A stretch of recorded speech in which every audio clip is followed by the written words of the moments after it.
महाराज जी ने कहा कि तुम बैठ के दिखाओ। हाँ, खाली बैठ के दिखाओ तो सही। तुम खाली बैठना भी बहुत बड़ी साधना है। हाँ, आपको कह दिया जाए कि आपको कमरे में भोजन मिलेगा, कमरे में सब कुछ मिलेगा, जो चाहिए मिलेगा, लेकिन कमरे के बाहर नहीं जाना आपको। क्यों भाई, कोई तैयार है? कमरे में सारा सामान पहुंच जाएगा, भोजन भी, कपड़ा भी, जो चाहिए सब पहुंच जाएगा, लेकिन कमरे के बाहर जाने के लिए अलाउ नहीं होगा। बिना साधक के कोई रह नहीं सकता है। उसको ऊपर से रुपया भी दो तो भी नहीं रहेगा। क्यों? एकांत में रहना बड़ा कठिन काम है। एकांत में जिसका भगवान से मन लगेगा वही रह सकता है, और कोई नहीं रह सकता है। तो महाराज अब वो सारे लोग परेशान हो गए। प्रियव्रत ने परिक्रमा बंद कर दी, और उसी परिक्रमा से जो 7 सागर और 7 महाद्वीप विभाग हुए पृथ्वी के, ये प्रियव्रत की परिक्रमा से विभाग हुए। तो अपनी सृष्टि में तो 7 महाद्वीप और 7 सागर बहुत पहले सृष्टि के आदि में ही खोज लिए गए थे। अब आज के इतिहास में बताते हैं कि कोलंबस ने, वास्को डिगामा ने, किसने क्या खोजा, वो आज की हिस्ट्री है, वो अलग बात है। प्रियव्रत के बेटा थे महाराज आग्निध्र। आग्निध्र का विवाह हुआ, उन्होंने साधना की अच्छी पत्नी पाने के लिए। ब्रह्मा जी की सभा की अप्सरा पूर्वचित्ती, उनके साथ उनका विवाह हुआ आग्निध्र का। भागवत में 2 ऐसे व्यक्ति हैं जिन्होंने अच्छी पत्नी पाने के लिए साधना किया है।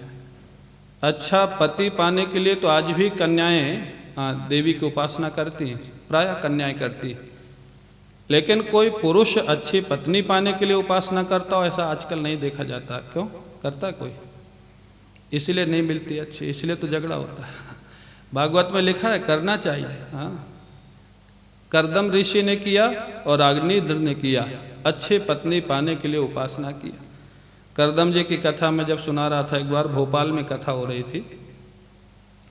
देवहूति उनकी इतनी सुशील पत्नी, यजमान के बेटी और जमाई, वो दोनों कथा में बैठे हुए थे और दोनों सर्विस करते थे। कुछ ईगो टकराता होगा आपस में। पति ने कथा के बाद कहा अपनी पत्नी से, देखा स्वामी जी ने क्या कहा, पत्नी कैसी होनी चाहिए? शीलवती होनी चाहिए। पत्नी कहती है आपने कथा ध्यान से नहीं सुनी।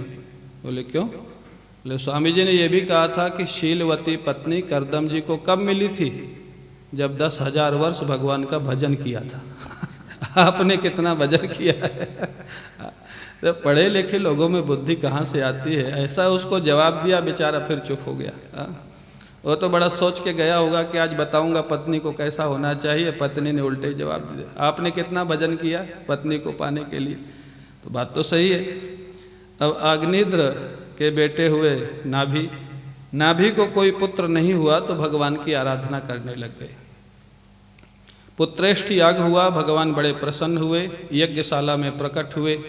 नाभि के आचार्य जी ने उनको बताया, नाभि ने यज्ञ किया है आपके जैसा बेटा पाने के लिए। भगवान ने कहा मेरा जैसा कोई दूसरा होता तो मैं भेज देता, मैं स्वयं ही आऊँगा। और भगवान नाभि की जो पत्नी है मेरु देवी, उनके गर्भ में प्रवेश करते हैं 3 उद्देश्य को लेकर के। एक तो नाभि की प्रसन्नता, दूसरा उद्देश्य है गृहस्थ को कैसे रहना ये दिखाना, और तीसरा उद्देश्य महात्मा का जीवन कैसा होता है ये दिखाना। अब महाराज भगवान का अवतार होता है मेरु देवी के गर्भ से। 3 उद्देश्यों को लेकर के जन्म लेते ही भगवान का प्रकाशमान सुंदर स्वरूप था, बहुत देदीप्यमान ललाट था। उनके पिता नाभि ने उनका नाम रखा ऋषभ, और वही आगे होकर के ऋषभ देव भगवान। बोलिए ऋषभ देव भगवान की जय। बड़ा उनका प्रभाव था महाराज, बड़े तेजस्वी महापुरुष थे ऋषभ देव जी भगवान।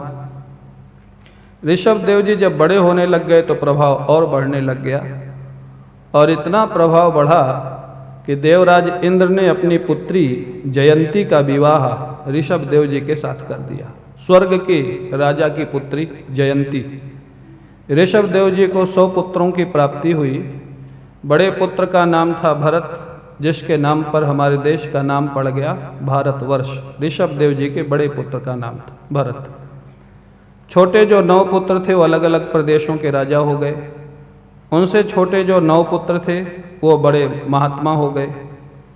81 जो पुत्र थे बड़े धर्मशील थे, यज्ञशील थे, जन्म से क्षत्रिय थे लेकिन कर्म से ब्राह्मणों के समाज में उनका सम्मान होने लग गया। बड़ा सुंदर जीवन था, बड़ा अच्छा कर्म था। हमारे सनातन धर्म में यह नियम बना दिया गया, जाति का निर्णय जन्म से होगा और सम्मान का निर्णय कर्म से होगा। अगर ब्राह्मण वंश में जन्म लेकर के भी कर्म ठीक नहीं है तो सम्मान पाने का अधिकारी नहीं है, और क्षत्रिय वैश्य में जन्म लेकर के भी कर्म अच्छा है तो ब्राह्मणों के जैसा सम्मान पाने का अधिकारी है। हाँ। कई लोग कहते हैं महाराज जाति क्यों नहीं, कर्म से जाति मानोगे तो अव्यवस्था होगी। जब कोई व्यक्ति पूजा पाठ करेगा तो उसको ब्राह्मण मानना पड़ेगा, पूजा पाठ ब्राह्मण का काम। जब देश की रक्षा में जाएगा तो उसको क्षत्रिय मानना पड़ेगा। जैसे सिंगापुर में तो जितने वहाँ के सिटीजन हैं सबके लिए कंपलसरी है। हाँ, आर्मी की प्रैक्टिस करना सबके लिए कंपलसरी, क्योंकि लोग कम है वहाँ, लोकल सिटीजन कम है। तो महाराज कहते हैं जब कोई देश की रक्षा में जाएगा तो क्षत्रिय, व्यापार करेगा तो वैश्य और सेवा करेगा तो हरिजन। क्या निर्णय करोगे? तो इसलिए कर्म से जाति का निर्णय नहीं होता है, जन्म से होता है। सम्मान का निर्णय कर्म से होता है। आप अच्छा कर्म करें सम्मान मिलेगा, अच्छा कर्म नहीं करेंगे तो सम्मान नहीं मिलेगा। सभी पुत्र सुयोग हो गए। एक दिन ऋषभ देव जी ने सभी पुत्रों को बुलाया। 100 पुत्र हैं ऋषभ देव जी के। अब देखो इतने पुत्र हैं तो कुछ महात्मा हो गए, कुछ राजा हो गए, कुछ समाज सेवा में लग गए। अब जब एक ही पुत्र होगा तो क्या क्या बनाओगे उसको? महात्मा बनाओगे कि राजा बनाओगे कि व्यापारी बनाओगे, क्या बनाओगे? एक गलत परंपरा है। हाँ, अकेला बच्चा बड़ा दुखी होता है। कई घरों में मैंने देखा है अकेलापन फील करता है। बेटा हो या बेटी हो, कम से कम 2 तो हो जिससे अकेलापन फील ना हो। पहले सिद्धांत था हम 2 हमारे 2, फिर हम 2 हमारे 1, आगे हो जाएगा हम 2 हमारे 1 भी नहीं। हाँ, क्या बेवकूफ़ी की बात है, बेवकूफ़ी का कल्चर है महाराज। और वो रीजन क्या देते हैं? बोले इनकी देख रेख कौन करेगा? जैसे सारे ब्रह्मांड का भार उन्हीं के ऊपर है। अरे हर आदमी अपने प्रारब्ध से जन्म लेता है, अपने प्रारब्ध से सब कुछ करता है। पहले की आप पहले की जनरेशन में देखें, सब भाई बहन कम से कम कोई 3 होते थे, कोई 4 होते थे, कोई 5 होते थे, कोई 8 होते थे। हाँ, क्या उनका पालन पोषण नहीं हुआ? क्या वो आगे अपने अच्छे क्षेत्र में आगे नहीं बढ़े, बल्कि आज से ज़्यादा वो सुखी हैं और आगे बढ़े हुए? तो ये गलत भ्रांति है, ये पाश्चात्य कल्चर है जो समाज पे हावी होता जा रहा है। महाराज सभी पुत्रों को बुलाया ऋषभ देव जी ने, और अपने पुत्रों को क्या शिक्षा दें ये ऋषभ देव जी से सीखना चाहिए। कई लोग कहते हैं ना महाराज बच्चों को क्या सिखावें, ऋषभ देव जी क्या सिखाते वो सुने आप लोग। नायं देहो देह भाजां नृलोके कष्टान कामान अर्हते बिडभुजां ये तपो दिव्यं पुत्रकायेन सत्वं शुद्धेति यस्माद् ब्रह्म सौख्यं त्वनन्तम्। पुत्र कहा, हाँ प्रिय पुत्रो, शास्त्र में लिखा है जब पुत्र बड़ा हो जाए तो उसको बहुत ज़्यादा डांट फटकार नहीं लगानी चाहिए। प्राप्ते तो 16 वर्षे पुत्रम मित्रवत आचरेत। 16 वर्ष से बड़ा जब बच्चा हो जाए तो मित्र की तरह उससे व्यवहार करना चाहिए। प्रेम से व्यवहार करो, प्रेम से समझाओ। उसका पालन नहीं करोगे तो झगड़ा होगा। सभी पुत्रों को बड़े प्रेम से बुलाया ऋषभ देव जी ने, और पुत्रों से कहा देखो पुत्रों, ये जो मनुष्य शरीर है एक केवल खाने कमाने के लिए नहीं मिला है। खाना कमाना, परिवार बढ़ाना, सुख सुविधा बढ़ाना, ये तो पशु पक्षी भी कर लेते हैं, पशु पक्षी भी कर लेते हैं। आप तो बम्बई में रहने वाले हैं, प्राय सब लोग बॉम्बे, दिल्ली, बड़े बड़े जो महानगरों में रहते हैं, आप लोग जानते होंगे, देखते होंगे, बड़े बड़े घरों में पक्षी पालते हैं, तोता मैना, कुत्ते पालते हैं। उनकी कितनी सुविधा होती है, एयर कंडीशन में रहते हैं, गाड़ी में घूमते हैं, उनके लिए नौकर होता है, डॉक्टर होता है। तो ये सुख सुविधा तो उन्होंने भी पाली है, और उन्होंने कोई फैक्ट्री नहीं चलाई, कोई व्यापार नहीं किया।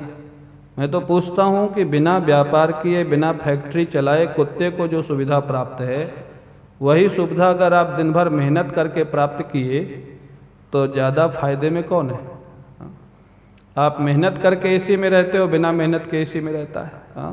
आप मेहनत करके डॉक्टर की सुविधा पाते हैं, उसको बिना मेहनत के डॉक्टर मिल रहा है। तो ज़्यादा फायदे में कौन है भाई? आप ही बोल दो। कौन है? व्यक्ति है या कुत्ता है? बताओ। कुत्ता है ना।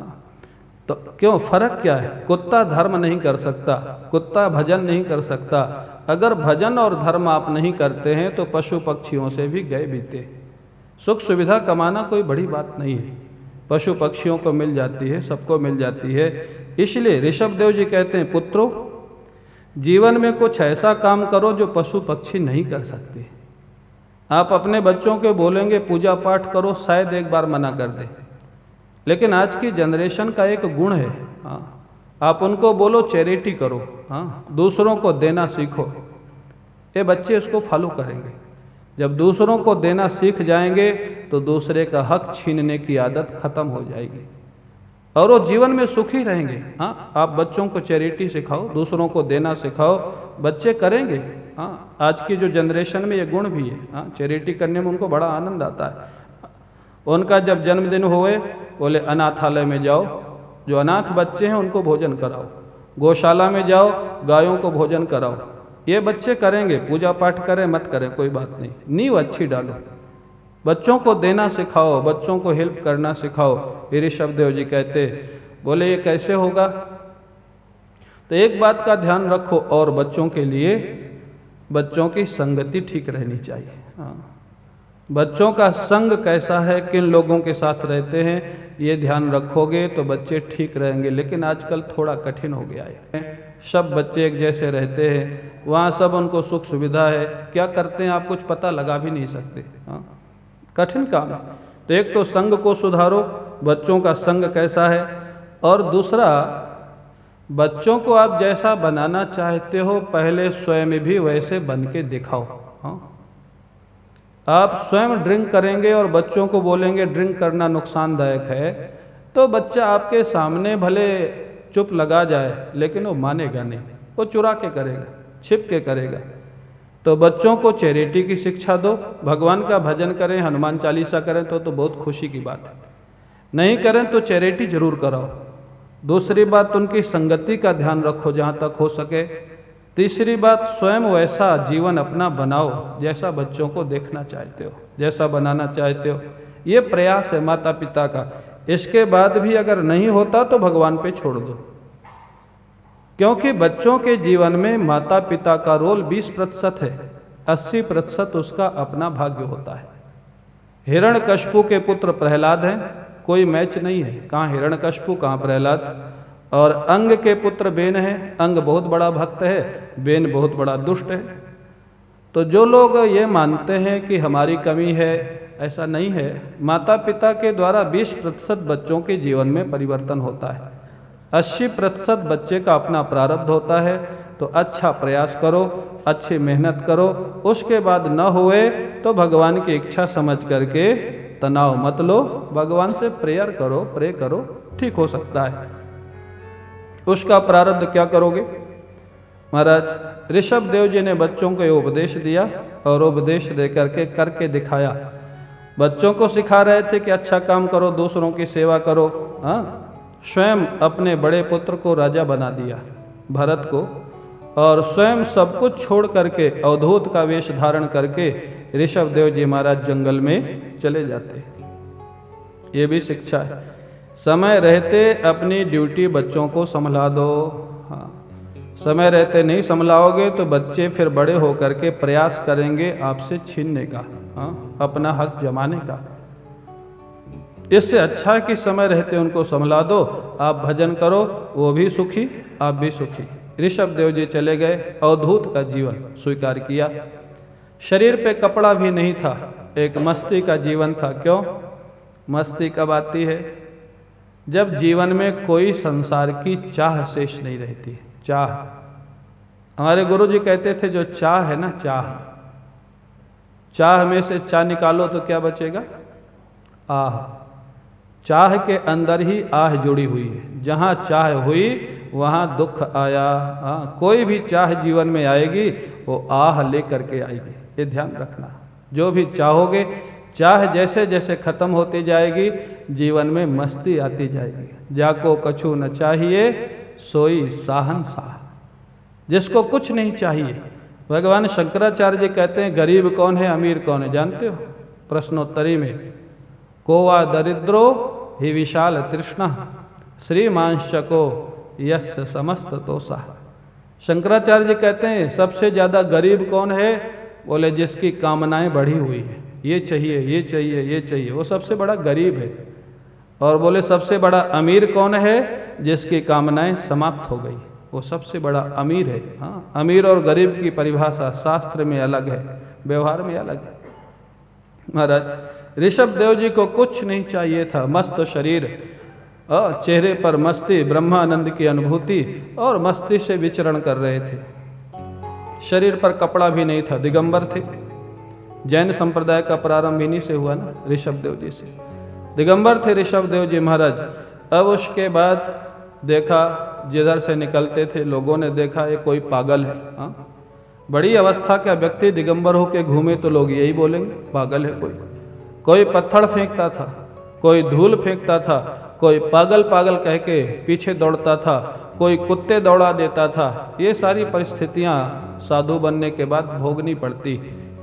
अगर अपरिचित जगह में रहो, परिचित में रहोगे तो सारी सुख सुविधा मिलेगी, अपरिचित जगह में जाओ तो ये सारी परिस्थितियों का सामना करना होता है। ऋषभ देव जी के चित्त पर कोई प्रभाव नहीं पड़ता था, उनको ऐसे ही लगता था जैसे हाथी जा रहा है और कुत्ते भौंक रहे हैं। कोई प्रभाव नहीं पड़ता था चित्त पर, बड़ी मस्ती से रहते थे।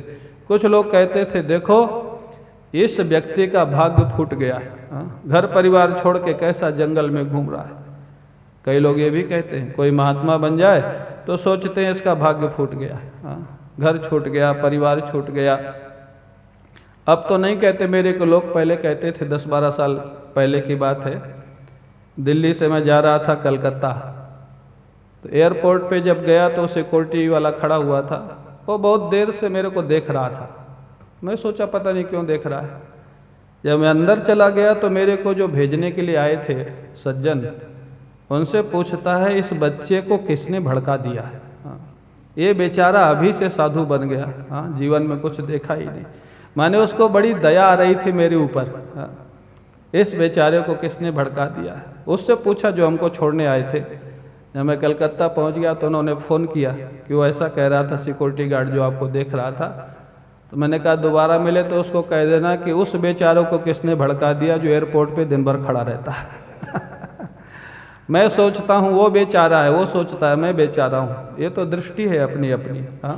तो कई लोग अगर कोई बाबा जी बन जाए, महात्मा बन जाए तो सोचते हैं बेचारा है। दया आती है उन लोगों को उसके ऊपर।